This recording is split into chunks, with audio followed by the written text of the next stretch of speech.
Welcome to Guide Guru. We hope this video helps. You start by confirming prerequisites, Python 3, 8 or newer, pip, and Power BI desktop. Once done, install core packages like pandas and matplotlib plus any DB drivers you need. This gives Power BI the runtime and libraries to run scripts.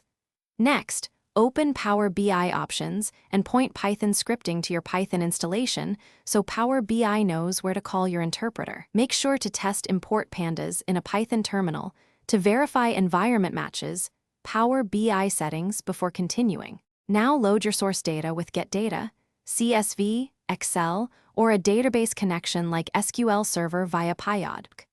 Once loaded, use Power Query to clean and shape the table. This prevents surprises when Python runs. Then choose Run Python script as a source or add a Python visual. Write code that reads the incoming data frame, named dataset, and returns a data frame for Power BI. You do this so Python handles complex transforms or custom analytics, while Power BI handles refresh and visuals. To finish, validate results in Power BI desktop, save the PBICs, and publish to the Power BI service if needed. If you schedule refreshes, ensure your gateway can access the same Python environment or run transforms before publishing.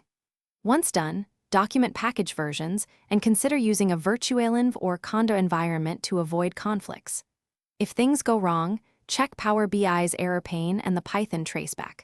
Those logs tell you missing packages, path mismatches, or data frame shape issues to fix quickly. Thanks for watching.